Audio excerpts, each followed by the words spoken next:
One of the harder parts of doing long division with more than a one-digit divisor is selecting the more efficient answers, because you're going to do this in parts and steps. Actually, you've had a lot of practice with this when you learn your multiplication tables. All the hard work that you put in to understanding and learning the facts by heart is going to pay off at this point. But I would like to review you on one other feature, and that is rounding and estimating. That's where this trick comes in.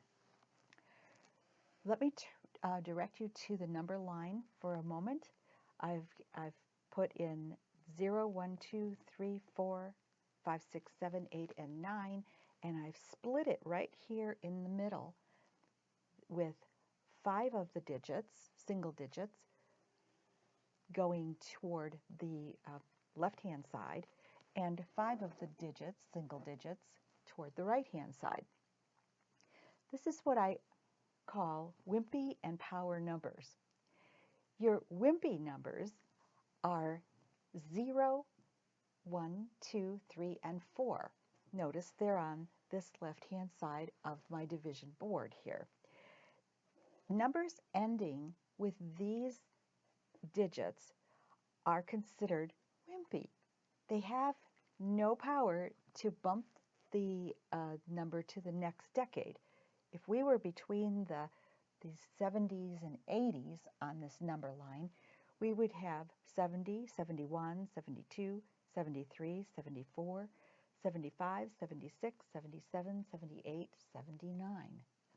Notice that if a number ended in the 71s or 2s or 3s, they would actually be closer to the 70 if it was like a yardstick or a ruler.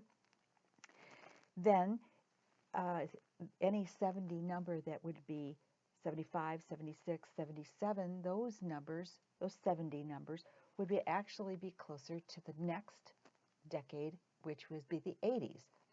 So we have the lower numbers connected with rounding to the lower 70, and the higher 70 numbers rounding upward to the 80.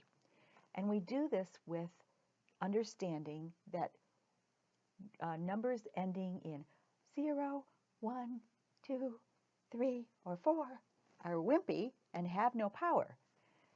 And the power numbers ending in 5, 6, 7, 8, and 9 will force the number to the forward to the next decade. So if in fact you were working with perhaps the number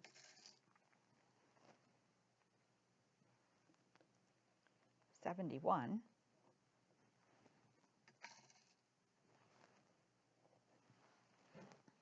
you could see that the 1 would be in this lower amount, these wimpy numbers. The 1 would have no power to change the 7.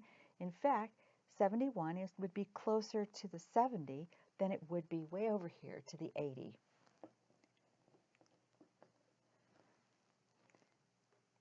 However, if I took the number 79, perhaps, 79, the 9 has the power to bump the 7 to the next decade, or 8. So 79, as you can clearly see, would be closer to the 80. Working just with the 7, 72, closer to the 70. 76, closer to the 80. 59. We're trying to decide whether this number backs to the 50 or goes forward to the 60s decade. This is the number that could be changed. 9 is a power number, so it has the ability to bump the 5 to a 6, and it neutralizes as a 0. So clearly, 59 would be closer to the 60s decade than it would be to the 50s. 5.